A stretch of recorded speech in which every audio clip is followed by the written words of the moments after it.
away and make it abundantly clear. I have never been in a relationship before, and I absolutely do not want to be in one. I defy you, Heartman! It's gross to me, it's cringe, it's corny, it's disgusting. That lifestyle of romance, it ain't for me, babe. But I don't have to have a history in romance in order to understand and recognize that these relationship tests on TikTok are downright stupid. And it's no wonder as to why Gen Z is literally the loneliest generation. Because what other generation in history has used the Hill test in order to gauge whether or not they want to pursue a relationship with someone? Guys, I need to share with you this rule I have in dating that I've had since high school. I think it's so funny. My friends love it. So here it is. It's called the Hill test. So the Hill test is basically whether or not you feel a man could confidently carry you up a hill. It sounds weird. I know it is weird. It is weird. It's totally weird. But I think it's based on survival in my brain. Like, it's basically like, can this man take care of me? Can he protect me? I don't know why the measurement of that is a hill. I made it up in high school, but it's something I live by, and I think y'all should live by too. Babe,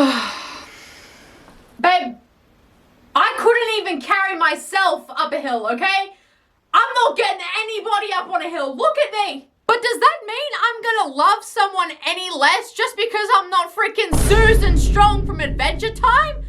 No! If you can just carry the heavier bags of groceries from when we did the shopping into the house so that I don't have to, we're good to go. That's more than enough. Like, are you seriously gonna go on a date and before you guys split off for the night and go home, you say, hey, so I had like a really great night and you're a phenomenal guy, but I just need to do a little test to see if you're the one. So if you can successfully carry me up this hill without any struggle, that'd be great. But if you can't make it to the top of that hill in 15 seconds, then I'm just gonna end this right here, okay? Is that cool? So firstly, like my very own dad and many other women's partners out there, some of these men just have some pretty bad backs. So unless you want them to end up like the glass bones paper skin guy from SpongeBob, it'd probably be for the best that they don't carry you up a hill. But secondly, and most importantly, there are just some men out there who weigh less than their girlfriends because that's their preference in a woman. Here's the problem, all right? How do I say it? If I can't carry you up a hill, then that's a good thing. You know what I mean? Because I like them thick, curvy like a lava lamp. Ooh, just a bubblegum booty baddie with a big old badonkadonk. Just some giant Lulu melons. You know what I mean? Some of us want to struggle carrying you up the hill, you know? But does that mean they love their partner any less, or they're not willing to struggle for their partner because they can't get them up a hill? Absolutely not! Unfortunately though, that's not the only stupid test that's currently trending on TikTok, because now we have something called the orange peel theory, which literally all began over a text slideshow of a breakup that literally seems like it was ripped straight from Tumblr. I miss when you would peel my oranges for me in the morning. Did you learn how to do it yet? No, I still get juice all over and I stab my nails too deep. You'll figure it out someday. Oh! Y'all are not in Twilight! Real people do not act like this or talk like this. Okay, this is clearly fake. And then that text thread ends with OP being blocked by them saying, I peeled my orange today. Oh, I'm gonna die of cringe. Oh my god. And how do people on TikTok decide to interpret something clearly fake? Oh. Okay, so if my partner peels my orange, they love me. But if they don't peel my orange, they absolutely despise my existence and they don't want to be with me anymore and they want to break up with me on the spot immediately. Because then millions of women started testing their boyfriends with oranges, and it's genuinely the most ridiculous trend I've ever seen, and that says a lot considering we're talking about TikTok here. But what I find to be the most surprising part about the orange peel theory is that many of the people who are participating in this trend aren't saying please because they feel like they shouldn't have to. And you want to know how somebody who made one of these orange peel theories responded to somebody who had an issue with the lack of manners? Because the theory is to not have to ask for it to be peeled and given to me. If I said please, it would defeat the purpose.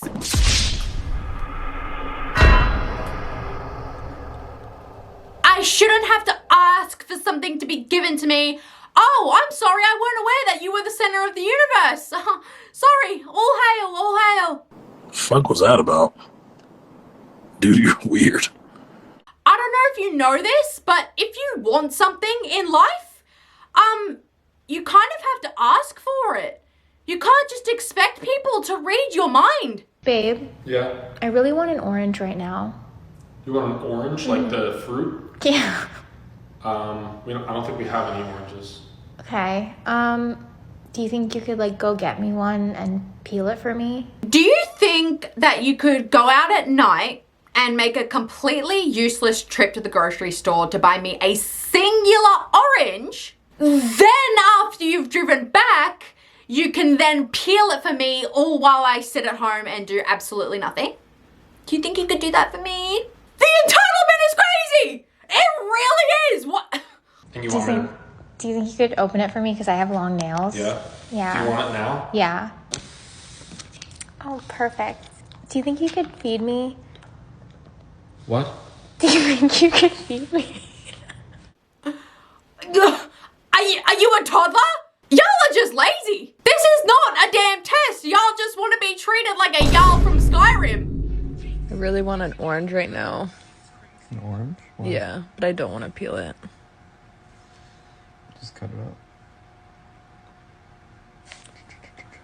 I know, but I don't want to like actually touch it. But I want an orange, but I don't want to peel it. You want me to dice up an orange for you? You still have to peel the rind off, but... But I don't want it diced. I just want the orange so I can have the pieces. Oh my god, how are you complaining about this? He could have said no. He could have straight up just said, no, go get it yourself. He could have just simply grabbed the orange, had come back and given it to you completely unpeeled and not sliced. But he said he'd cut it up for you and that's still not enough? Good lord, people. But I don't want to peel it. Like, at all? Because I can cut it up. I can cut up an orange for you. Will you? But you still have to peel the rind off. You'll just cut it up? You won't peel it and then cut it up? But here's the real kicker. The orange peel theory doesn't prove a damn thing. So my dad would always peel the oranges for my mum and me without her asking. Still didn't stop him from cheating on her multiple times though, did it? Wow. A TikTok trend is useless and doesn't actually prove anything regardless of the result? I'm shocked. I'm shocked. This is shocking news. Shocking. I'm shocked. And it just keeps going because now we're stopping at the Ketchup Test. Now, in this test, you basically squeeze tomato sauce onto your counter intentionally. Clean it up. No, stop. You fucking clean it up.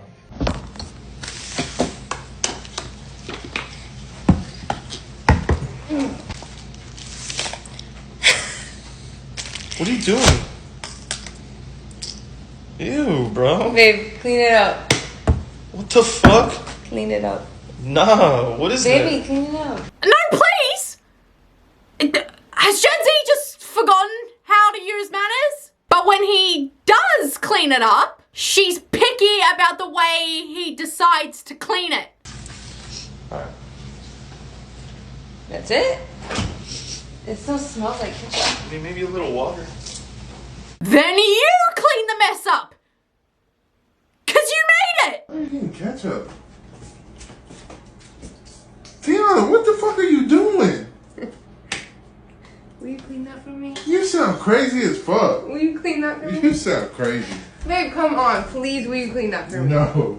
Cody! You have completely lost your marbles. Cody, please! No. Please clean that for me. No. Babe, please clean that up for me. Tiana, you just voluntarily, intentionally walked to the refrigerator, grabbed a bottle of ketchup and squirted it on an ice. It slipped, bro. Ladies, he failed the ketchup test. He failed. He freaking failed. He failed? You know what would have been a real failure? If you cooked an entire meal for dinner that you both ate, then once you're both finished eating and it's time to clean up the kitchen, you say to your husband, hey, so can you actually help me clean up a little bit? And he declines because you made the mess. That's a problem. That's a red flag. You're telling me you're a grown-ass man who's acting that childish and whose brain is so fried that you don't know how to clean a little bit of sauce from a bench, but you're also a grown-ass woman who's willingly wasting tomato sauce and paper towels, then recording it and willingly uploading the fact that your man doesn't know how to do anything online. You're both dumb. Both of you are no-brained humans.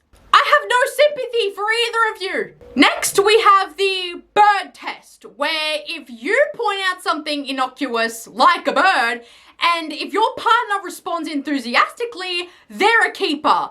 But if they barely react, apparently that's a sign your relationship is on the rocks. It's the bird test, and it's basically this test to gauge whether or not relationships, especially romantic relationships, are going to be successful. And what you do is you point out something that's meaningless or small. So like seeing a bird out the window, and if the person that you're seeing is excited or just like attentive to what you're saying, it's a good sign that the relationship's going to last. And if they kind of write you off or don't really care, then it's obviously not a good sign. And what? We see birds every day, and I'm not saying birds aren't special, okay? I'm just saying that something that we all see every single day of our lives isn't all that remarkable. I don't know, I guess I just don't really see the issue here when it's not like you're seeing a leprechaun at the end of a rainbow with a pot of gold.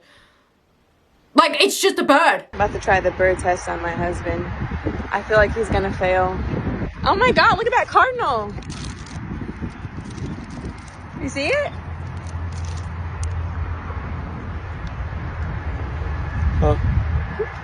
So basically, this whole test in essence is this. Oh my God, babe, look, a bird! Okay.